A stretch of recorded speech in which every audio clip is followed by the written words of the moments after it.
I left Stillwater, Minnesota with a busted suitcase, $200, and the kind of bitterness that hardens your spine. No tearful goodbyes, no "we're proud of you" speeches.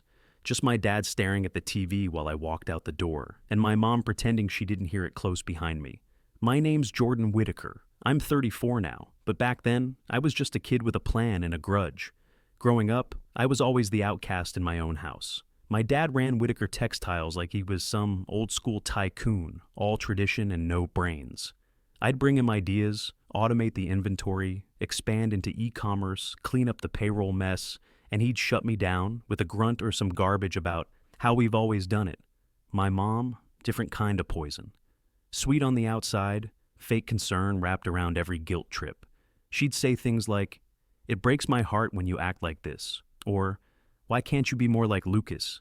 Lucas, my younger brother, golden boy turned train wreck. My parents babied him into oblivion. He'd crash the company truck, skip work, blow through money, and still, they treated him like a prodigy. I'd confront him, and he'd just smirk, like rules didn't apply to him.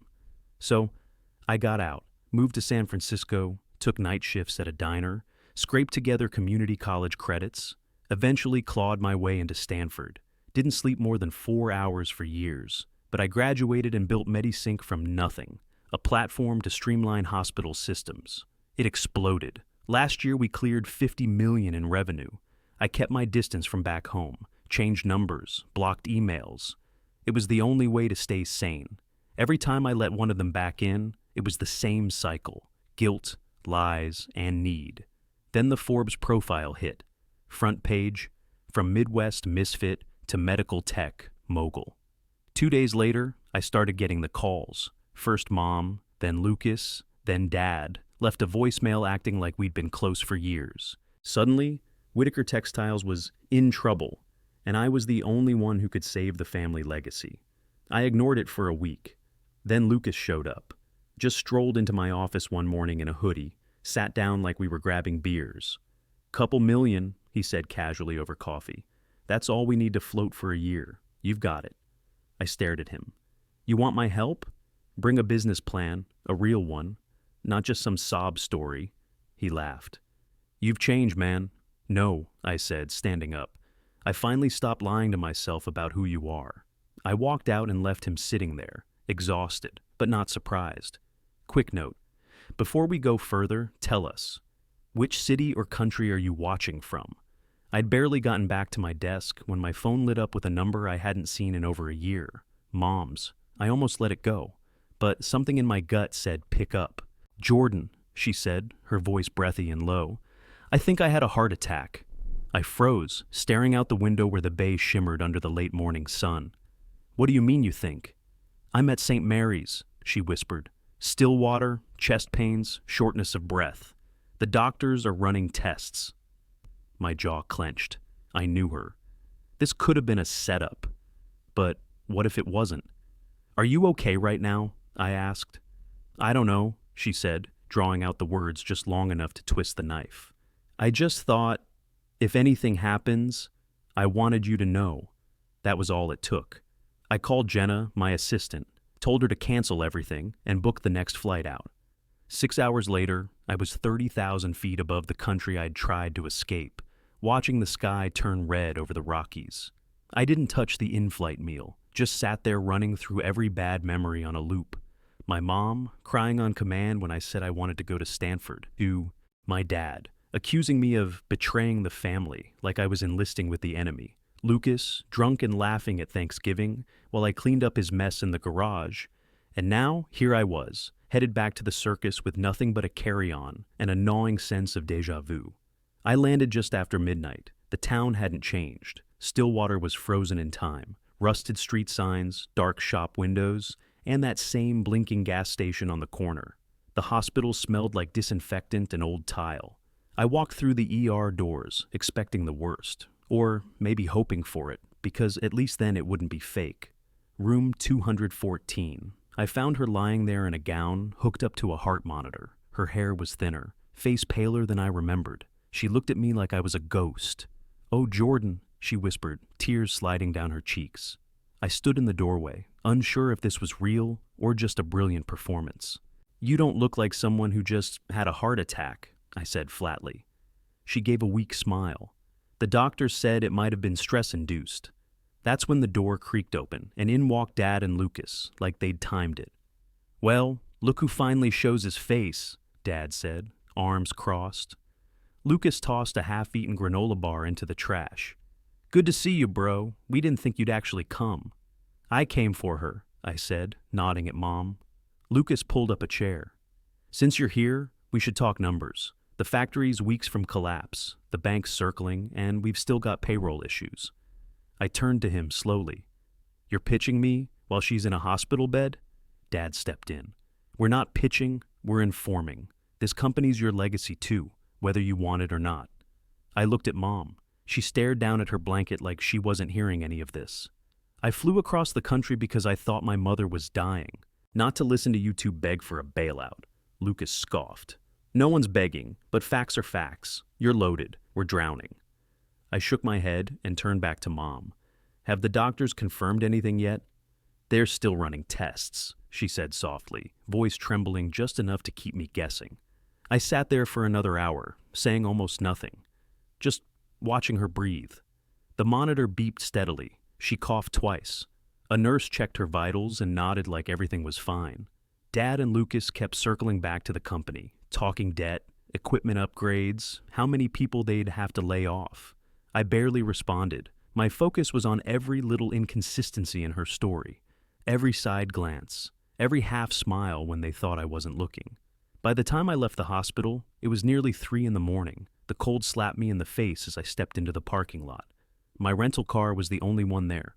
I checked into the Stillwater Inn, the same sad motel off Highway 36 where the sheets smelled like dust and regret. I didn't even bother unpacking, just lay there in the dark, staring at the ceiling. My gut was screaming at me. Something about this whole thing felt rehearsed, too smooth, too familiar. If this was another game, I needed to figure it out fast, because I wasn't about to play the fool again. I didn't sleep more than an hour. By sunrise, I was back at St. Mary's, running on burnt coffee and adrenaline. The hallway lights buzzed overhead like angry bees. I needed to see for myself how bad she really was. When I got to her room, it was empty. The bed was made. The machines were gone. For a second, my stomach dropped. Then a nurse came around the corner, carrying a clipboard. "Excuse me," I said. "Where's Margaret Whitaker? Room 214? The nurse flipped a page. "Oh, she's fine. No heart attack. She checked herself in for observation. Stress-related chest pain, that's all." My jaw clenched. "So, she admitted herself? Not an emergency?" "Correct. Just precautionary. She's downstairs getting her discharge papers." That was it. No heart attack, no crisis, just another performance. I stepped outside before I said something I'd regret. The air was cold and wet, and I felt it hit me like a slap. My own mother had faked a medical emergency just to get me home. I leaned against the concrete wall and tried to breathe, but anger kept clawing at my chest. This wasn't just manipulation anymore. It was strategy. If they were lying about this, what else were they covering up? I pulled out my phone and scrolled to the one name I trusted for the kind of truth you can't Google. Mike Callahan, private investigator, ex-cop, the kind of guy who could find dirt in a snowstorm. He picked up on the second ring. "Jordan Whitaker, haven't heard from you in years. What's going on?" "I need eyes on Whitaker Textiles," I said, quietly. "My gut says something's off." He whistled. "Your old man's place? You finally stepping back into that mess?" "Temporarily. I just need to know what I'm walking into." "What kind of dirt are you looking for?" "Everything. Fraud, labor violations, shady transfers, whatever you find." He paused, then said, "Give me 48 hours to start pulling records. You'll get updates as I dig." "Make it fast," I said. "They're desperate for cash, and I need to know why." I hung up and stared across the parking lot. The anger was still there, but now it had direction. Back at the motel, I opened my laptop and sent an email to Rachel Lynn, former Stanford classmate, now one of the sharpest forensic accountants in the Bay Area. We'd worked together once when MediSync was still small. She didn't mince words, didn't take crap from anyone. Subject line, "Need a quiet favor, high stakes." She replied in 10 minutes. "What's the cover story?" "Due diligence review," I typed. "Potential investment. No one can know, it's an audit. By mid-afternoon, she was in. We set up encrypted folders and a fake consulting contract. She'd pretend to represent a venture firm evaluating whether Whitaker Textiles was worth backing. Perfect camouflage. Next step, bait the hook. I called my father. He answered like he'd been waiting. "Jordan," he said, "your mother's resting. You heading back to California?" "Not yet," I said. "I've been thinking. If I do anything to help, I need to see the numbers first. Full financials, recent tax filings, supplier contracts, everything." He went quiet for a second. "You don't trust your family?" "I don't invest blind," I said. "You taught me that, remember?" He exhaled hard. "Fine, but let's not drag this out. The bank's breathing down my neck. We don't have weeks." "I'll move fast," I lied. After I hung up, I sat at the little motel desk staring at the beige wallpaper. My mother's fake heart attack. My father's sudden urgency. Lucas's casual millions. It was all lining up like bad math. Mike texted that evening, starting with payroll records. Already smells funny. Rachel messaged next. "Send me names of key employees. I'll pull credit and vendor ties." Everything was in motion. I leaned back and rubbed my eyes. My reflection in the dark window looked older than I remembered. The last 24 hours had dragged me 10 years backward and 5 forward at the same time. They thought I'd come home as a walking checkbook. They were about to find out I came back for the truth. It was after 9 when I pulled up near the factory. Rain hit the windshield in steady waves. The old Whitaker Textiles lot was dimly lit. Half the exterior bulbs either burned out or flickering. I killed the headlights a block early and parked behind a rusted trailer, out of view. I hadn't been here in over a decade, not since Dad chewed me out for questioning the process, when I pointed out missing payroll entries on the ledgers. Now I was back, dressed in black, hood up, sneaking around my own family's business like it was a crime scene. The back gate was cracked open, probably never got fixed. I slipped through and stuck to the shadows, moving along the wall until I found a row of broken windows. Inside, light spilled across the concrete floors in long yellow stripes. I peeked in. About a dozen people were working, faces tired, clothes damp, hands moving fast over industrial machines that looked older than I was. No brakes, no safety gear, just constant motion. They looked scared, like every minute was survival. I pulled out my phone and hit record. The footage was shaky, grainy, but I caught everything. Overworked staff, run-down equipment, the way they jumped every time someone shouted across the room. These weren't just struggling workers, they looked undocumented, and they were being wrung dry. I ducked lower when a flashlight beam swept across the back lot. A guard in a soaked windbreaker walked the perimeter, stopping to light a cigarette near the loading dock. I pressed myself into the wall and waited. The moment he turned, I slipped back through the gate and speed-walked to the car, soaked through and shaking with adrenaline. Inside the car, I sent the video to Mike with one line. "Need confirmation. Legal status, wages, anything you can pull." Then I texted Rachel. "Any updates on the financials?" She responded in less than a minute. "Bad. Found ghost invoices and wires to a fake supplier in Singapore. Money's being drained into personal accounts." "Lucas?" "Yep. His name's on some of the slush fund expenses. Hotels, electronics, transfers flagged for laundering." I gripped the steering wheel until my knuckles popped. So that was it. This wasn't just incompetence. It was full-blown abuse, exploitation, theft.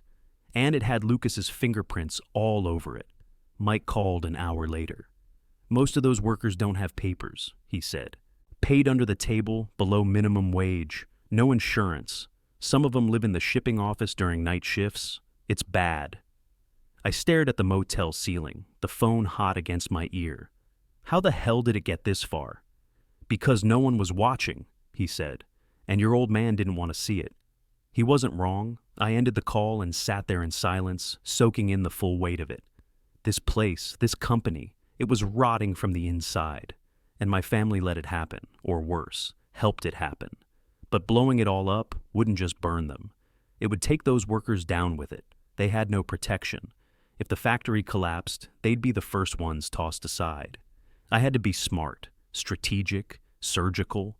I wasn't here to hand out checks. I was here to rip the rot out by the roots, without crushing the people holding up the walls. The next morning, I woke up with my decision made. There was no more second-guessing, no more trying to understand them. It was time. The projector flickered to life, throwing the first frame of my factory footage onto the far wall. Tired workers hunched over sewing machines, the hum of old equipment filling the silence. "What's this?" Dad asked, his tone tightening. "Reality," I said. "This was filmed last Thursday night, in our factory." I hit play, the room filled with the sound of machines and rain hitting the roof. One of the women in the video coughed hard, then went back to work without stopping. Another worker wiped sweat from his forehead and glanced nervously toward the camera. When I looked around, no one said a word. "These people," I said, "aren't just employees, they're victims, undocumented, underpaid, uninsured, living in storage rooms, working 16-hour shifts for less than minimum wage." Lucas shifted. "You've got no proof those videos are from our site." I clicked to the next slide. Payroll spreadsheets, fake vendor invoices, bank transfers. Here's the proof. Rachel Lynn, forensic accountant, verified every transaction. Over $300,000 moved through fake supplier accounts tied to slush fund expenses. Some of those receipts carry your name, Lucas. He sat up straight, color draining from his face. "That's nonsense. I just approved reimbursements. Dad told me to sign off." Dad slammed his palm on the table. "Enough. This is out of context. Every company cuts corners. You don't understand what it takes to keep a business alive in this economy." "Cutting corners?" I repeated. "You call breaking labor laws and hiding money cutting corners?" I switched slides again. This time it was an email, printed and scanned from Rachel's audit. Subject line, "New hires." I read it out loud. "Carl Hansen to Richard Whitaker. We've got new workers from the shelters, no papers. They'll take whatever pay we offer." I paused. And Dad's reply, "As long as production stays up, do what you need to." The silence afterward was thick enough to choke on. Carl Hansen, the factory manager, was sitting 2 seats down. He looked like he wanted to disappear. One of the board members, old Mr. Halbrook, spoke first. "Is this true, Richard?" Dad's jaw flexed. "Those were temporary measures. We were desperate." "Desperate enough to exploit people?" I cut in. "Desperate enough to steal from your own company?" "Watch your tone," he snapped. "You're still talking to your father." "No," I said, stepping closer, voice low and steady. "Right now, I'm talking to the man responsible for turning our family name into a crime scene." Lucas shot up from his chair. "You're not going to stand there and lecture us after running off for 10 years like some kind of hero. You don't know what it's been like holding this place together while you play billionaire in San Francisco." I looked straight at him. "You didn't hold anything together. You bled it dry." "That's nonsense." "Then explain the hotel stays, the electronics, the overseas transfers, all charged to the company card and disguised as vendor payments." He went silent. The board members started murmuring. Someone cursed under his breath. Carl wiped his forehead with a shaking hand. I let them drown in it for a moment, then spoke clearly. "Here's what's going to happen. You're going to clean this up, all of it. End the illegal labor, pay the workers what they're owed, fix the books, and start running this company ethically." Dad glared at me. "And if we don't?" I closed my laptop and slid it into my bag. "Then I go public. I've got video, emails, bank records, and 2 professionals ready to testify. You won't just lose the factory, you'll lose everything." No one said a word. The only sound was the hum of the projector cooling down. I turned toward the door. "Jordan," Dad said, his voice shaking now, "you'd really destroy your own family?" I stopped, hand on the knob. "You did that already. I'm just holding up the mirror." Then I walked out, leaving the room behind me, the family, the company, the lies, and stepped into the rain. For the first time in years, it felt clean. I didn't go back to the motel. I drove straight to the house. The lights were on. Rain still hit the windshield in steady taps. I sat there a minute before going in, soaking wet and stone-cold tired, but clear. I wasn't done. Dad was in the kitchen, tie loosened, drink in hand. Mom stood near the stove, arms folded like she'd been pacing all night. He looked up. "You come back to twist the knife again?" "No," I said, hanging my jacket on the chair. "I came with a solution, not a check, something better." Mom turned. "You're still willing to help?" "If, and only if, you let me bring in Julian Knox." Dad scoffed. I've screwed up every role I've had in that place." "Then earn a new one," I said. "Julian's coming. He's going to rebuild operations from the inside out. You want in, you show up, learn something, and work your ass off. Or walk away for good. He stared at the ice in his glass. And if I screw it up again? Then it's on you, I said, but at least it's honest failure. He nodded once. I'll show up. A few days later, Julian arrived. No nonsense, clean cut. Navy sweater and a notepad always in hand. He didn't waste time with speeches. Walked straight into the factory, asked the right questions, and started ripping out the rot. Tech upgrades, transparent payroll, legal hiring practices, safety checks. I wired funds quietly for the new machines, only what was necessary. Julian handled the rest. I stayed in the background, no board seat, no press releases, just watching from a safe distance as the place started to shift under his hands. It wasn't redemption yet, but it was something close to a reset.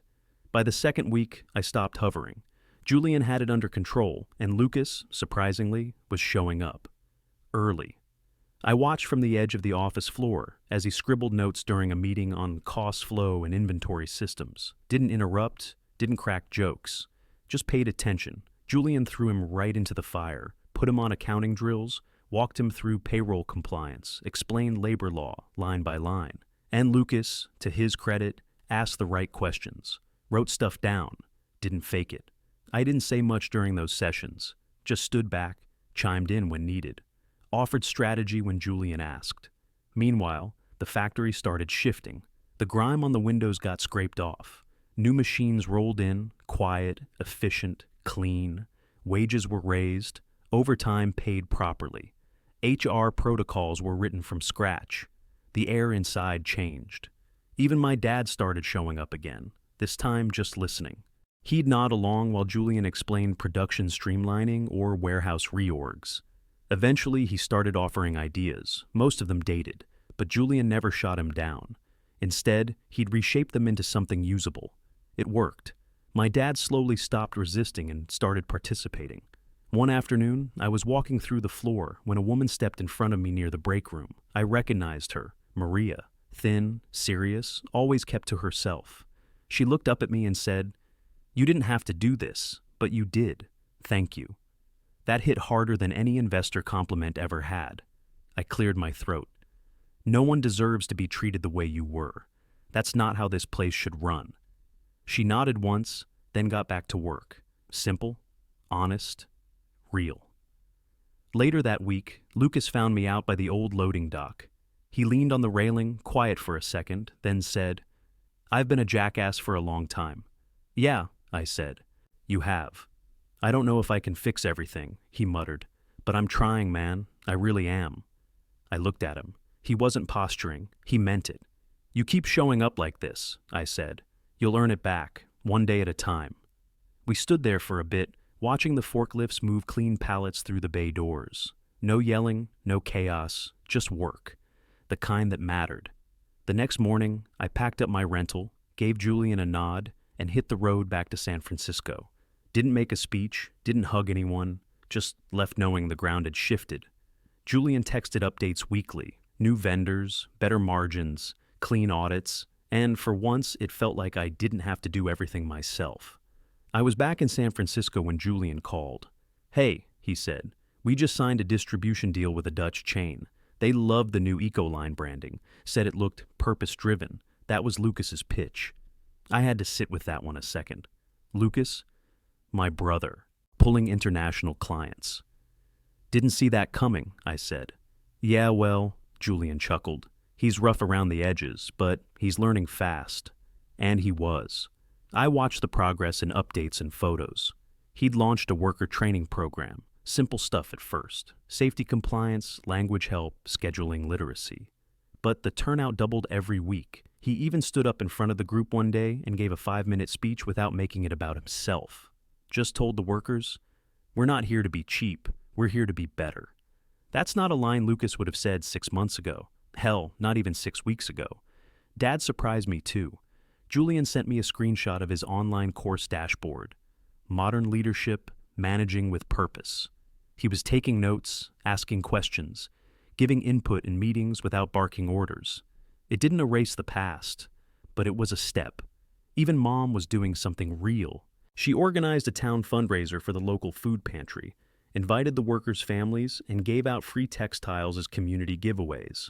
Not to guilt anyone, just to show up and mean it. Stillwater started saying things like, maybe the Whitakers are turning things around.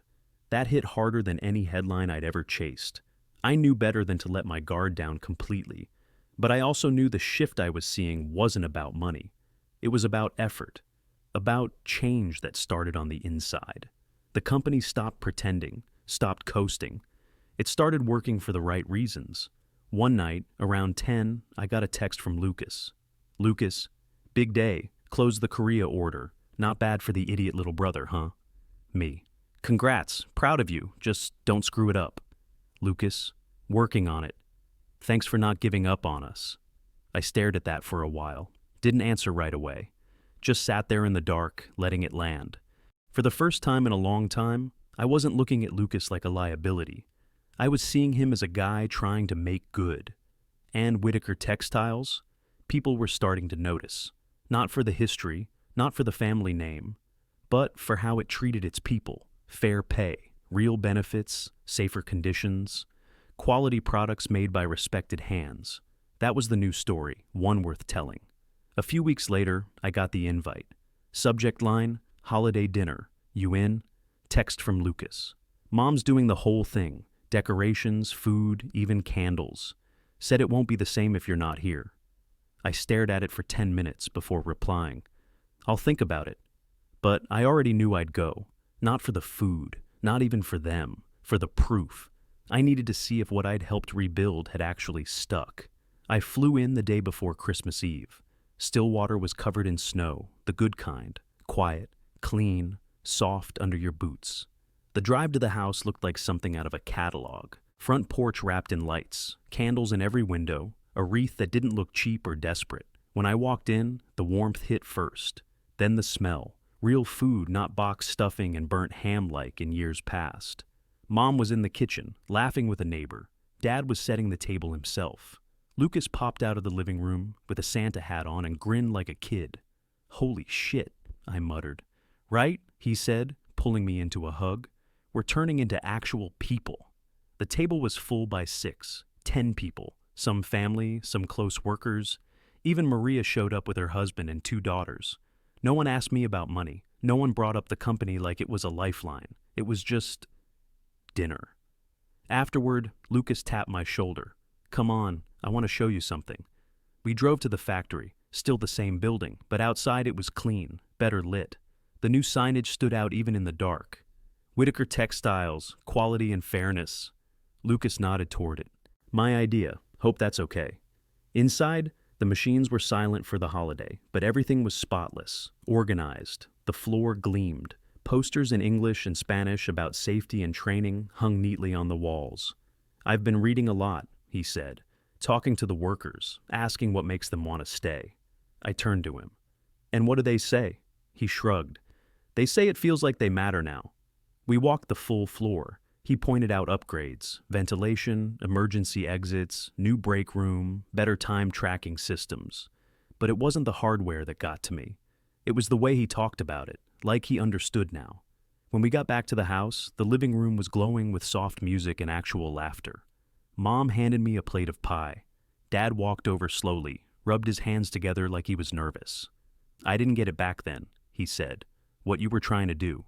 But I see it now. You didn't come back to save us with cash. You made us save ourselves. I nodded, not ready to say much. Just stood there letting that settle. We sat by the fire later, listening to Lucas crack jokes while Maria's kids played with snow globes on the floor. For once, nobody was hiding behind guilt or pressure. No one was performing. It was real. I hadn't felt that in this house in decades. 2 years later, I was back in Stillwater, standing outside the same factory I once considered a graveyard. Now, it looked alive. Whitaker Textiles was hosting its 75th anniversary.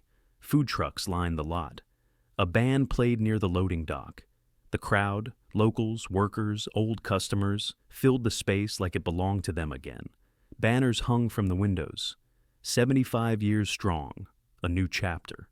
Lucas stood at the podium, hands steady for once. His voice carried through the speakers, confident but grounded.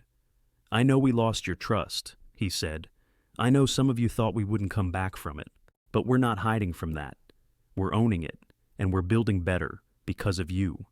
Applause broke out, loud, real. He stepped aside and motioned to Dad, who walked up slowly, no speech in hand.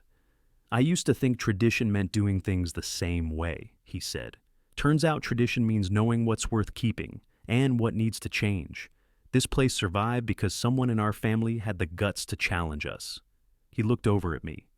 "This company didn't get saved by money. It got saved by conviction, by someone who forced us to look in the mirror." Then he motioned me up. I shook my head, but the crowd started clapping, and Lucas came off stage, grabbed my arm, and practically shoved me forward. I stood there, no mic, no plan, just me and the people. Maria was in the front row. Her daughter sat on her shoulders, waving a little flag with the new logo. I didn't say anything, just nodded. The applause was enough. My family stood behind me, no one hiding, no tension. That night, I flew back to San Francisco, alone in my office overlooking the bay. Lights flickered in the distance, but my focus was inward. I'd spent years trying to prove I didn't need them. Years building something from scratch, thinking that was strength. But this, coming home, fighting the rot, standing my ground, that was real strength. I didn't just help save a business. I helped rebuild a family, not by giving in, but by holding the line. Stillwater used to be the place I ran from. Now, it was the place that proved change was possible, if you fought like hell for it. Have you ever had to fight your own family to save them? Tell us your story in the comments. And hit like and subscribe for more raw, real-life narratives like this one.